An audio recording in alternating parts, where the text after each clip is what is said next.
আজকের এই জোহরের আজান ওসমান দিবে না, আজকের এই আজান ওমর দিবে না, আজকের এই আজান আলীও দিবে না।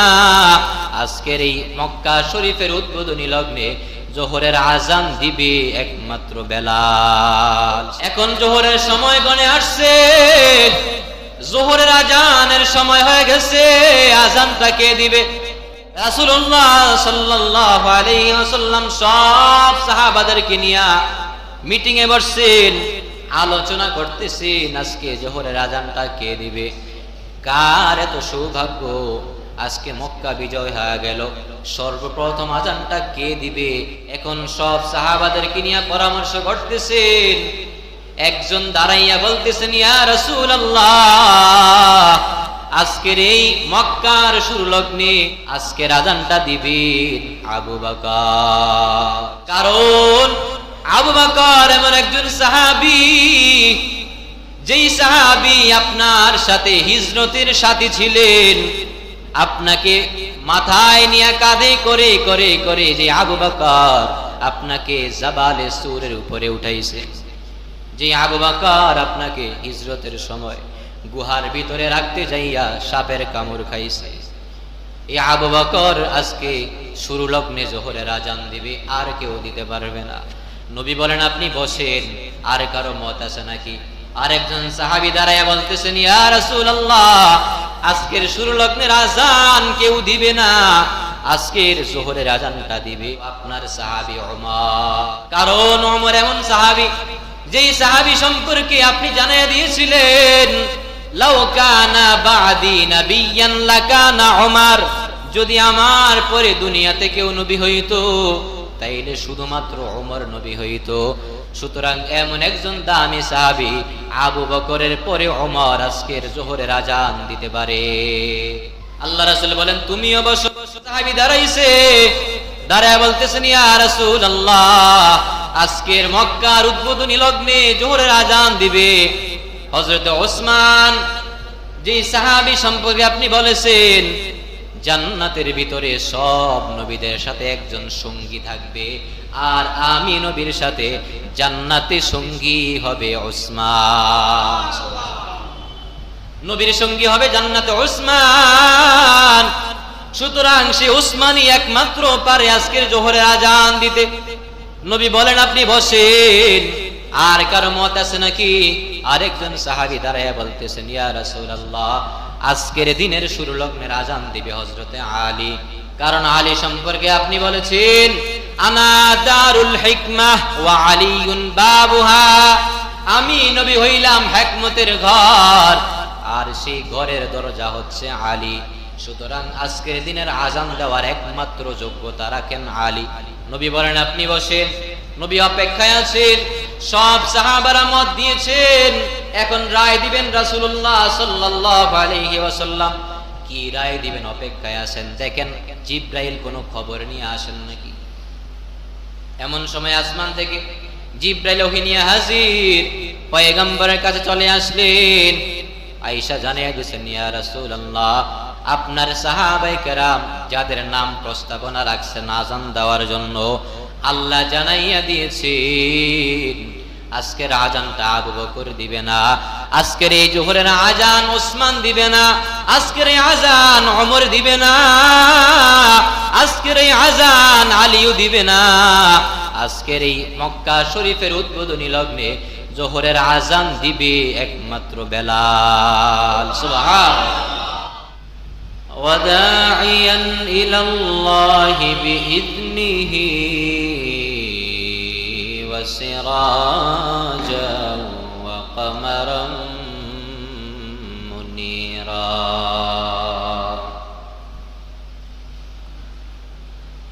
وبعد فأعوذ بالله من الشيطان الرجيم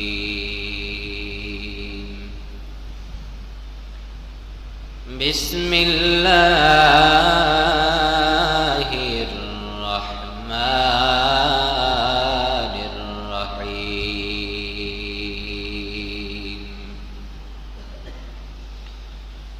هو الذي أرسل رسوله رسوله بالهدى ودين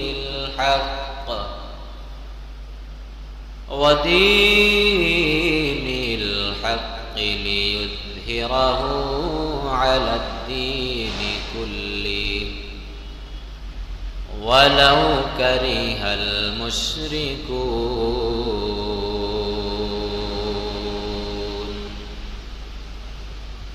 صدق الله مولانا العظيم وصدق رسوله النبي الكريم،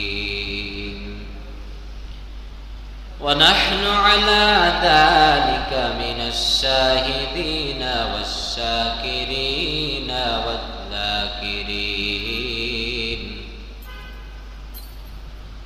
والحمد لله رب العالمين.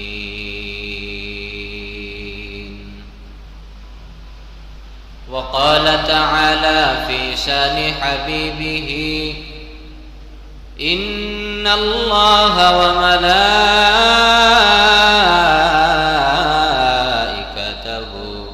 يصلون على النبي يا أيها الذين آمنوا صلوا عليه وسلموا تسليما. صلى الله على محمد صلى الله عليه صلى الله على محمد صلى الله. سعت الشجر نطق الحجر شق القمر بإشارته صلى الله.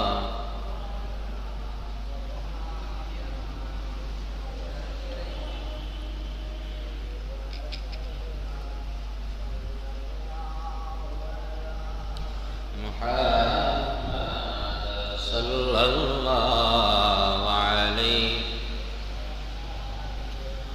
فمحمدنا هو سيدنا، فالعز لنا لإجابته صلى الله على محمد صلى الله عليه. صلى الله على محمد صلى الله عليه. بلغ العلا بكماله كشف الدجى بجماله حسنت جميع خصاله صلوا عليه وآله. توحید کی امانہ چینوں میں ہے ہمارا، آسان نہیں مٹانا نام و نشان ہمارا، آسان ہی مٹانا نام و نشان ہمارا۔ بلغ العلا بکمالہ کشف الدجى بجمالہ حسنت جميع خصاله صلوا عليه وآله۔ محمد نے آ کر کفر کو مٹایا،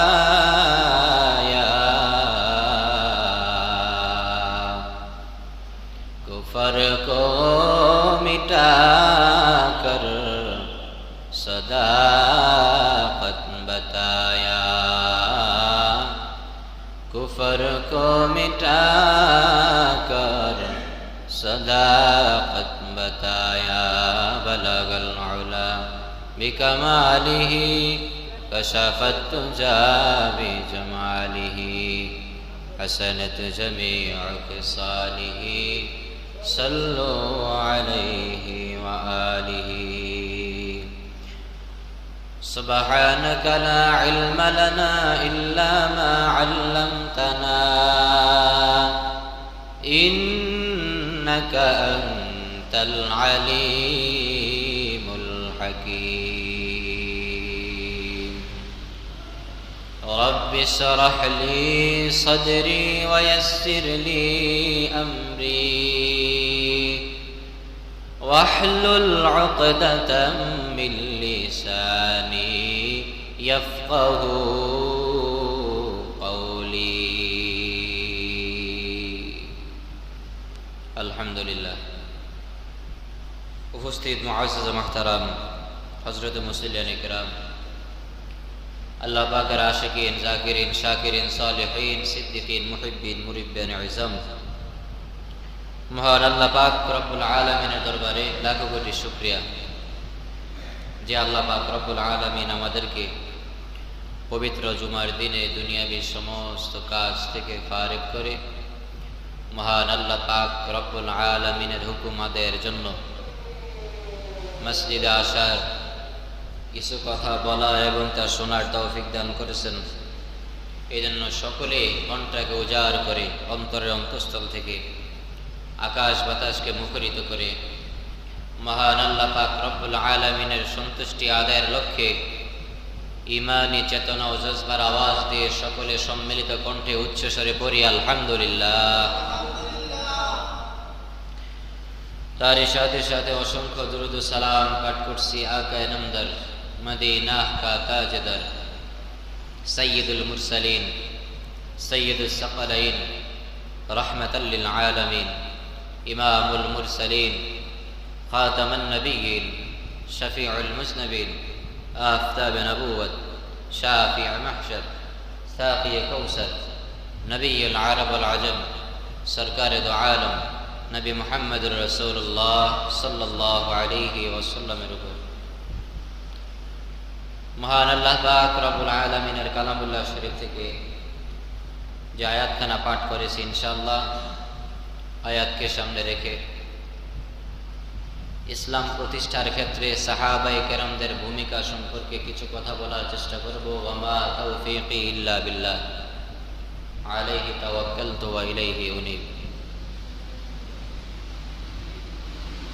বিশ্ব মানবতার মুক্তির দিশারি, মুক্তির দূত জনাবে মুহাম্মদুর রাসূলুল্লাহ সাল্লাল্লাহু আলাইহি ওয়াসাল্লাম, যিনি সর্বকুলের সর্বদিকের সর্বশ্রেষ্ঠ মানব, যার উপরে পৃথিবীর সৃষ্টি লগ্ন থেকে কিয়ামত পর্যন্ত আর কোনো উন্নত মানুষ দুনিয়ার বুকে ছিল না, আসে নাই, আসবেও না। ওই রকম দামি নবীর দামি সাহাবী, যে সমস্ত সাহাবায়ে কেরামগণ ইসলামকে প্রতিষ্ঠা করার ক্ষেত্রে অনেক অত্যাচার, জালেমের, জুলুমের কষাঘাতে অনেক সাহাবায়ে কেরাম তাদের জীবনকে ইসলামের জন্য বিলীন করে দিয়েছেন। আচ্ছা বলেন তো, রাসূলুল্লাহ সাল্লাল্লাহু আলাইহি ওয়াসাল্লামের পরে সবচেয়ে দামি মানুষ কারা? রাসূলের পরে সবচেয়ে দামি মানুষ হচ্ছে সাহাবায়ে কেরাম, যারা শুধুই দামি না, বরং স্বয়ং আল্লাহ তাআলার কাছে তারা দামি। গত জুমায় আলোচনা করছি সাহাবায়ে কেরামদের সম্মান এবং মর্যাদা সম্পর্কে। রাদিয়াল্লাহু আনহুম ওয়া রাদু আনহু, আল্লাহ নিজেও তাদের প্রতি সন্তুষ্ট, তারাও আল্লাহর উপর সন্তুষ্ট। সেই দামি সাহাবায়ে কেরামগণ ইসলামকে প্রতিষ্ঠা করার জন্য কি ভূমিকা রাখছেন?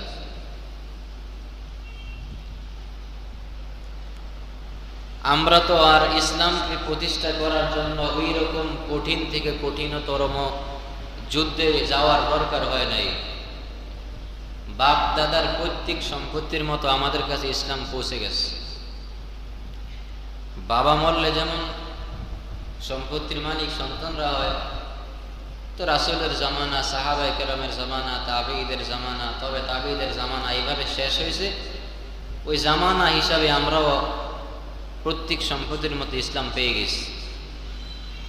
যদি সাহাবাদের মতো ইসলাম পাওয়ার জন্য রক্ত ক্ষরণ করা লাগতো, যদি সাহাবাদের মতো ইসলামকে প্রতিষ্ঠা করার জন্য জীবন দেওয়া লাগতো, যদি ইসলামকে প্রতিষ্ঠা করার জন্য সাহাবাদের মতো যুদ্ধে যাওয়া লাগতো, তাইলে ইসলামের মর্মটা আমরা কিছুটা হইলে বুঝতে পারতাম।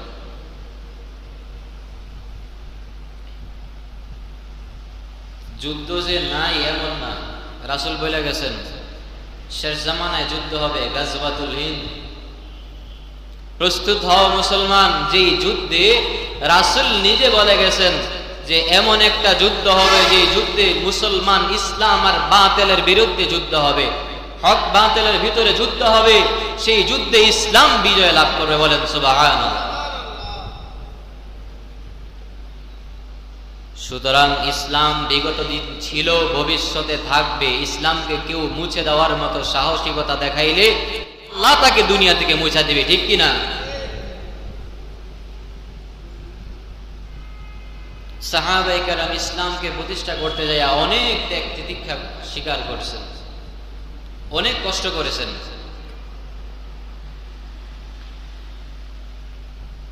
রাসূলুল্লাহ সাল্লাল্লাহু আলাইহি ওয়াসাল্লামের সবচেয়ে দামি একজন সাহাবী হযরতে বেলাল রাদিয়াল্লাহু তাআলা, যে বেলাল রাদিয়াল্লাহু তাআলা আনহুকে রাসূল মসজিদে নববীর মুয়াজ্জিন বানাইছেন। এই বেলালে হাবশির যে করুণ ঘটনা, ইসলাম কবুল করার কারণে, ইসলাম গ্রহণ করার কারণে, ওই রকম ঘটনা বর্তমান জামানায় কারো সাথে ঘটে নাই, ঘটার মতো কোনো স্কোপও নাই। কারণ বর্তমান আমাদের বাংলাদেশ হচ্ছে কি ইসলামী দেশ, অধিকাংশ মানুষই মুসলিম। মুসলিম রাষ্ট্রের ভিতরে মুসলমানদের বিপক্ষে কথা বলবে এরকম সাহসিকতা কেউ করতে পারে না। তো তখনকার জামানায় তো আর মুসলমান বেশি ছিল না, মাত্র হবে নতুন নতুন মুসলমান শুরু হইতেছে। রাসূল তো ইসলাম প্রচার করা যখন শুরু করছেন, তখন ধৈর্যই তো সব মুসলমান হয়ে যায়। আস্তে আস্তে একজন দুইজন করে ইসলামের দাওয়াত দিচ্ছেন, তাদের কাছে যাদের কাছে ভালো লাগছে ইসলামের দাওয়াত, আল্লাহ যাদেরকে কবুল করছে তারা ইসলাম ধর্ম গ্রহণ করছেন। এইভাবে আস্তে আস্তে মুসলমানদের সংখ্যা বাড়ছে। কিন্তু তখনকার সময় ইসলামের মুসলমানদের সংখ্যা ছিল কম, কাফেরদের সংখ্যা ছিল বেশি, যার কারণে ইসলাম গ্রহণ করার কারণে কাফেররা মুসলমানদের উপর অত্যাচার করছে। তো এখনকার জামানায় তো আর মুসলমান কম না। বাংলাদেশে কি মুসলমান কম? হিন্দু, বৌদ্ধ, খ্রিস্টান সবগুলো একসাথে করলেও তো মুসলমানের সমান হইতো না। 95% বা 99% মুসলমানদের দেশে মুসলমানদের বিপক্ষে কথা বলবে এরকম সাহসিকতা কেউ করতে পারে না। হযরত বেলাল রাদিয়াল্লাহু তাআলা আনহু সেই আফ্রিকার জঙ্গল থেকে আসছেন, রাসূলের দরবারে এসে রাসূলকে বলতেছেন, ইয়া রাসূলুল্লাহ, আমি বেলালকে আপনি আপনার হাত দিয়া ধরে কালিমা পড়ে মুসলমান বানায়া দেন। বেলাল হাবশী এত গরীব, যার টাকা পয়সা ছিল না, ধন সম্পদ তেমন ছিল না, সবচাইতে গরীব সাহাবী, সেই আফ্রিকার জঙ্গল থেকে আসছেন রাসূলের কাছে আইসা রাসূলের হাতে হাত রাইখা বলতেছেন, পয়গম্বর, আপনি আমি বেলাল রে কালিমা পড়ে মুসলমান বানায়া দেন। রাসূল আকরাম সাল্লাল্লাহু আলাইহি ওয়াসাল্লাম বেলাল হাবশীর হাত ধরে বেলালকে মুসলমান বানায়া দিলেন। মুসলমান হওয়ার পর বেলাল হাবশী ছিলেন উমাইয়া ইবনে খালফের গোলাম। দিন মজুরি করে করে নিজের জীবনটা চালাইতেন। উমাইয়ার ঘরে বেলাল চাকর করতেন, চাকরগিরি করতেন, গোলাম ছিলেন বেলাল। উমাইয়ার ঘরে গোলাম ছিলেন, আর এদিক দিয়ে রাসূলের হাতে হাত রেখে কালিমা পড়ে মুসলমান হয়ে গেছেন। একদিন উমাইয়া ইবনে খালফ বেলালকে বলে, দেখতেছেন বেলালের মুখের ভিতরে ফিস ফিস করে কিসের যেন আওয়াজ শোনা যায়, বেলাল কিসের যেন নাম জপতেছে। ভালো করে খেয়াল করে শুনলেন, বেলালের মুখ দিয়ে একটা শব্দ আসতেছে, আল্লাহু আল্লাহ। উমাইয়া ইবনে খালফ বলে, রে বেলাল, কার নাম তুমি জপতেছো রে বেলাল? আমাকে একটু জানাইয়া দাও, এই নামটা কার? তুমি কার নাম জপতেছো, কার নামের জিকির করতেছো? বেলাল ডাক দিয়া কয়, রে উমাইয়া, এই নাম যেন তেন মানুষের নাম না, যিনি তোমারে বানাইছেন, আমারে বানাইছেন, দুনিয়াটা বানাইছেন, সব কিছুর সৃষ্টিকর্তা প্রভুর নাম আল্লাহ। উমাইয়া ইবনে খালফ বলে, তুমি কি মুহাম্মাদের ধর্ম গ্রহণ করেছো নাকি? বলে হ্যাঁ। বলে লাত উজ্জাকে মানো না নাকি? বলে না, মানি না। সেই বেলালকে ইসলাম ধর্ম গ্রহণ করার কারণে উমাইয়া ইবনে খালফ বেলালকে উত্তপ্ত বালুর ভিতরে শোয়া দিলেন। আরব দেশের মরুভূমি, চারিদিকে তাকাইলে শুধু ধুধু বালি আর বালি, বালি ছাড়া কিছুই দেখা যায় না। প্রচন্ড রৌদ্রের গরমের কারণে বালিগুলা উত্তপ্ত হয়ে গেছে। এত গরম বালি, খালি পায়ে পাড়া দিয়া বেশিক্ষণ দাঁড়ায় থাকা যায় না, চামড়াগুলা পুড়ে যায়। এইরকম উত্তপ্ত বালুর ভিতরে বেলালকে চিৎ করে শোয়া দিছে। এত পাষাণ নিষ্ঠুর উমাইয়া বেলালকে শোয়া দিয়াই ক্ষান্ত হয় নাই, যাতে উত্তপ্ত বালুর ভিতরে শোয়ানোর পর বেলাল উঠতে না পারে, নড়াচড়া করতে না পারে। বড় একটা ভারী পাথর দিয়া বেলালের বুকের উপরে পাথর দিয়া চাপা দিয়া দিছে। বালির গরমে শরীরের চামড়া গুলা পুরে পুরে পুরে পুরে শরীর থেকে রক্ত আর পুষ বের হওয়া শুরু হয়। এইভাবে সারাদিন প্রখর রৌদ্রের গরমের ভিতরে বেলালকে উত্তপ্ত বালুর ভিতরে শোয়া রাখে। আর বেলালের মুখ দিয়া একটা শব্দই বের হয়, আহাদ আহাদ আহাদ। আমার আল্লাহ এক, যতই আমাকে মারো কাটো কষ্ট দাও, যদি আমাকে দুনিয়া থেকে বিদায় করে দাও, আমি একজনকেই মানি। চিৎকার দিয়া বলেন, তিনি কে? আবু বকর রাদিয়াল্লাহু তাআলা আনহু ওই রাস্তা দিয়ে হেঁটে যায়। যাওয়ার সময় দেখেন পাশ থেকে কান্নার আওয়াজ শোনা যায়। আবু বকর যায় দেখেন তিনি কেউ না, বেলালকে উত্তপ্ত বালুর ভিতরে শোয়া রাখছে। আর বেলালের মুখ থেকে আহাদ আহাদ শব্দের আওয়াজ বের হচ্ছে। আবু বকর কয়, বেলাল, আহাদ শব্দটা একটু আস্তে বললে হয় না নাকি? একটু আস্তে বলো। হয়তো বা উমাইয়া, তুমি যদি আহাদ শব্দটা আস্তে বলো, সে আর শুনতে পাবে না, তোমার কষ্টটা কমিয়ে দিবে। বেলাল জবাব দেয়, এরে আবু বকর, আমাকে যেই পরিমাণ কষ্ট দিতেছে উমাইয়া, এই কষ্টের পরিমাণ যতই হোক না কেন, আমি আহাদ আহাদ শব্দ উচ্চারণ করার দ্বারা যেই পরিমাণ মজা পাই, এইরকম কষ্টের কাছে আমার মজা হাজার পরিমাণে বেশি। সুবহানাল্লাহ। এইভাবে বেলালকে কষ্ট দেয় ইসলাম ধর্ম গ্রহণ করার কারণে।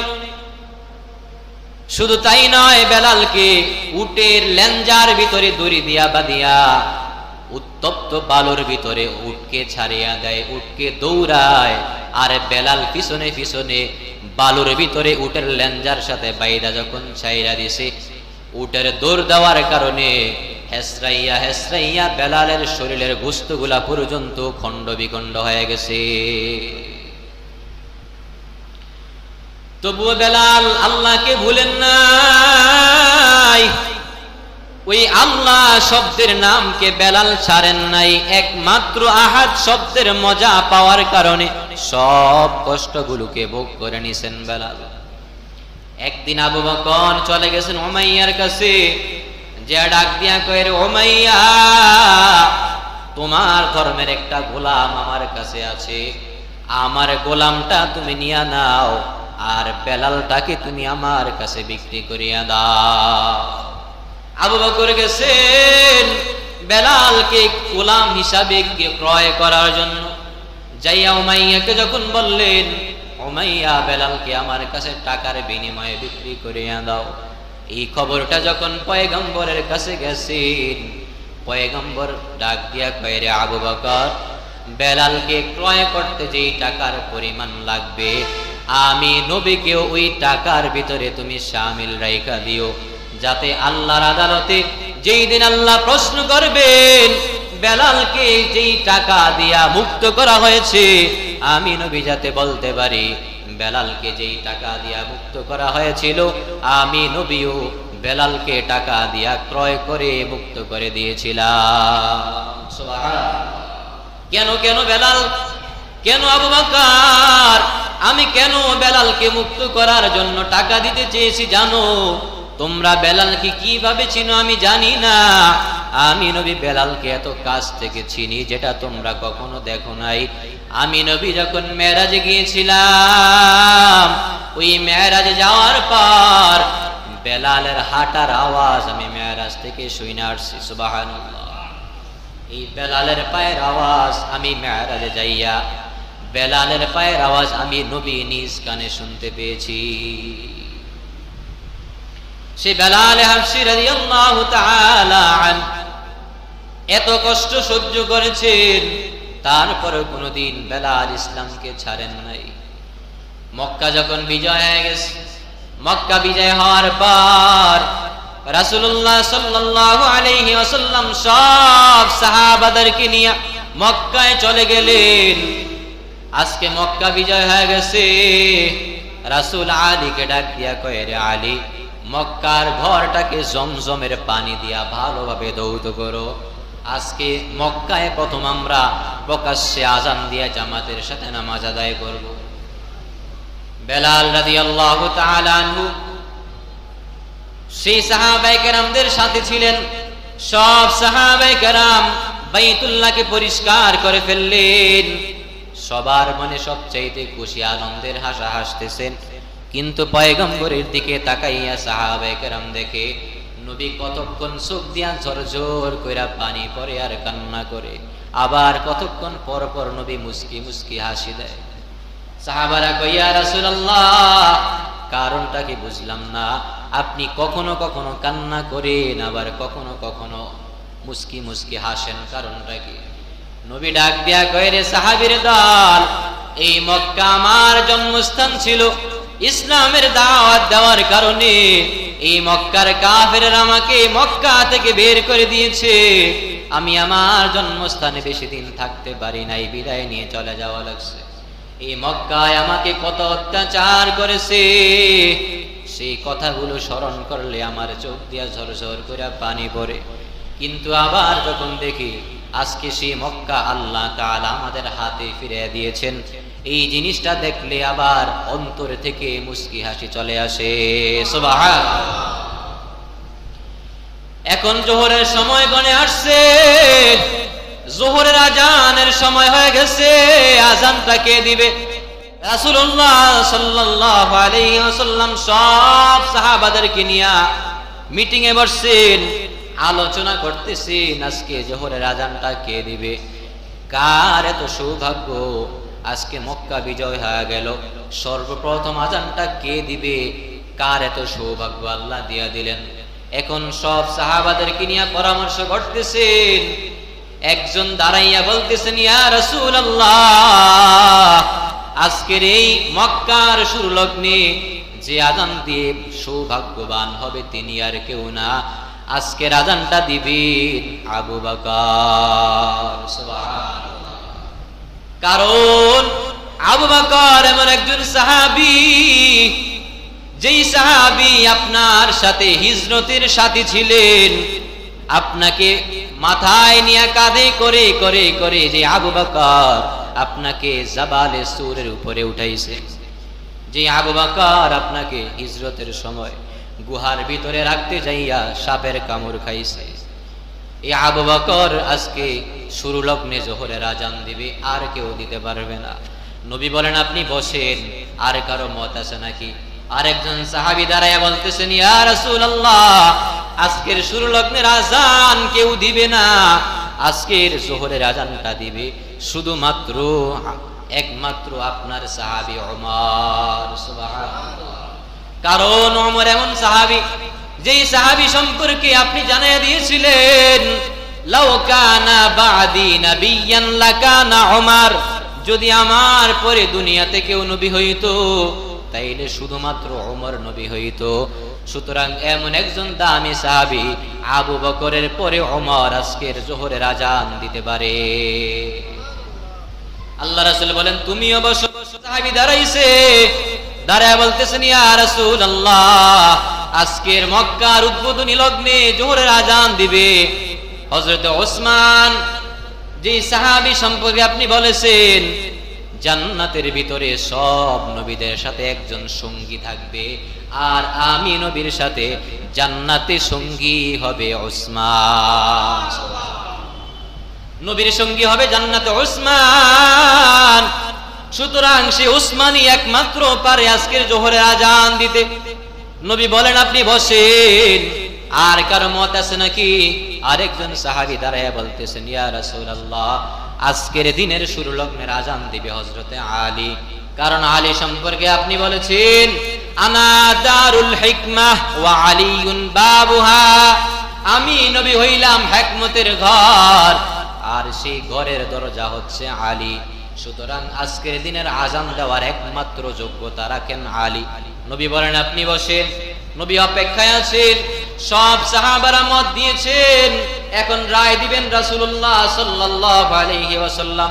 কি রায় দিবেন অপেক্ষায় আছেন। দেখেন জিবরাইল কোনো খবর নিয়ে আসেন নাকি? এমন সময় আসমান থেকে জিবরাইল ওহী নিয়ে হাজির, পয়গম্বরের কাছে চলে আসলেন। আয়েশা জানিয়ে দিয়েছেন ইয়া রাসূলুল্লাহ, আপনার সাহাবায়ে কেরাম যাদের নাম প্রস্তাবনা রাখছেন আজান দেওয়ার জন্য, আল্লাহ জানাইয়া দিয়েছেন আজকের আজানটা আবু বকর দিবে না, আজকের এই জোহরের আজান ওসমান দিবে না, আজকের এই আজান ওমর দিবে না, আজকের এই আজান আলীও দিবে না। আজকের এই মক্কা শরীফের উদ্বোধনী লগ্নে জোহরের আজান দিবে একমাত্র বেলাল। সুবহানাল্লাহ। সেই বেলাল হাবশী এমন একজন সাহাবী, শরীরটা ছিল সবচেয়ে কুশ্রী কালো বর্ণের একজন সাহাবী, চুলগুলা উস্কু খুস্কু ছিল, দাঁতগুলা এলোমেলো ছিল, ভালো চেহারার বেলাল ছিল না, কিন্তু বেলালের পুরা অন্তরটার ভিতরে একমাত্র ঈমান আর আল্লাহর নূর দ্বারা ভরপুর ছিল। সেই বেলাল এত একজন দামি সাহাবী, আল্লাহর এত সবচেয়ে আদরের বান্দা, রাসূলের জলিলুল কদর সাহাবী, সেই সাহাবী বেলালকে এত কষ্ট সহ্য করা লাগছে শুধু ইসলাম ধর্ম গ্রহণ করার কারণে। আচ্ছা বলেন তো, আপনারা ইসলাম ধর্ম গ্রহণ করার পর কে কয়দিন থাপ্পড় খাইছেন? কে কয়দিন লাঠির বাড়ি খাইছেন? ইসলাম ধর্ম গ্রহণ করার কারণে কেউ কোনোদিন আপনাকে ঘর থেকে বাইর করে দিয়েছে? দেয়নি। আলহামদুলিল্লাহ, আমাদের জামানায় ইসলাম ধর্ম গ্রহণ করে কেউ কখনো লাঞ্ছিত হয়নি। কারণ বর্তমান জামানায় ইসলাম ধর্মের প্রভাবশালীতা এত বাড়ছে, ইসলাম ধর্মের মুসলমান সংখ্যা অনেক বেশি, বিশেষ করে বাংলাদেশে মুসলমানের সংখ্যা বেশি না? অনেক বেশি। অন্যান্য ধর্মাবলম্বীদের কাছ থেকে মুসলমানরা বেশি, যার কারণে মুসলমানরা কখনো ইসলাম ধর্ম গ্রহণ কইরা মায়ের খাওয়া লাগেনি। সাহাবায়ে কেরাম ইসলাম ধর্ম গ্রহণ করার কারণে অনেক ত্যাগ স্বীকার করছে। হযরতে খাব্বাব রাদিয়াল্লাহু তাআলা হাদিসের ভিতরে আছেন, হযরত ওমরের কাছে আসছেন খাব্বাব। আয়েশা বলতেছেন ওমরের মজলিসে যখন বসছেন, ওমর ডাক দিয়া কয় রে খাব্বাব, রাসূলের জামানার পর সবচাইতে বেশি কষ্ট যে ভোগ করেছে ইসলাম ধর্ম গ্রহণ করার কারণে, সে একমাত্র তুমি ছাড়া আর কেউ না। খাব্বাব তখন বলতেছেন, আমি ইসলাম ধর্ম গ্রহণ করার কারণে কি পরিমাণ কষ্ট ভোগ করেছি জানো নাকি? বলে, বলো তুমি কি পরিমাণ কষ্ট ভোগ করেছো? খাব্বাব রাদিয়াল্লাহু তাআলা আনহু বলেন, আমি যখন ইসলাম ধর্ম গ্রহণ করেছি, কাফেরেরা আমার শরীরটাকে দড়ি দিয়া বেঁধে উটের পায়ের সাথে বেঁধে আমাকে উত্তপ্ত বালুর ভিতরে ছেড়ে দিত। শুধু তাই নয়, লোহার চিরুনি দ্বারা আমার পিঠের ভিতরে আশ্রাইয়া পিঠের চামড়াগুলা ক্ষত বিক্ষত করে দিয়েছে। এখনো পর্যন্ত দেখো, খাব্বাব নিজের গায়ের জামাটা উল্টাইয়া ওমরকে দেখাইতেছেন। ওমর তাকাইয়া দেখে খাব্বাবের পুরা শরীরটার গোশতগুলা ক্ষত বিক্ষত হইয়া দাগ পড়ে আছে। শুধু তাই নয়, খাব্বাব জিহ্বাটা টান দিয়া বের করছে। জিহ্বাটা বের করে ওমরকে দেখায়, ওমর তাকাইয়া দেখ, আমার এই জিহ্বাটার ভিতরে একটা টিউমারের মতো একটা গোশত ফুলে আছে। ওমর বলে, খাব্বাব তোমার জিহ্বার ভিতরে টিউমার উঠছে নাকি? বলে, না, এটা কোনো টিউমার না, আমি ইসলাম ধর্ম গ্রহণ করার কারণে ওই মক্কার কাফেরেরা খেজুর গাছের বড় বড় কাঁটাগুলা নিয়া আমার জিহ্বার ভিতরে বেঁধে দিত, যার কারণে খেজুরের কাঁটার গুতা খাইয়া আমার জিহ্বাটা পর্যন্ত ক্ষত বিক্ষত হয়ে গেছে। আল্লাহ! সে খাব্বাব রাদিয়াল্লাহু তাআলা যখন তাকে অত্যাচার করতেছে, তাকে চারদিক থেকে তীর মারে, তবু খাব্বাব কোনো প্রতিবাদ করে না, কোনো কথা বলে না। একজন কাফের প্রস্তাব রাখছে, খাব্বাব আমি তোমাকে একটা প্রস্তাব দিব, যদি রাজি হও তাইলে তোমাকে এই যন্ত্রণাদায়ক শাস্তি থেকে মুক্ত করে দিব। বলে, কি প্রস্তাব? বলে, তোমার কাছে প্রস্তাব রাখলাম, যদি তুমি তোমাদের নবীকে আমাদের হাতে আইনা দিতে পারো, আমরা তোমাদের নবীকে এইভাবে অত্যাচার করব, এর বিনিময়ে আমরা তোমাকে এখান থেকে মুক্ত করে দিব। বলেন নাউজুবিল্লাহ।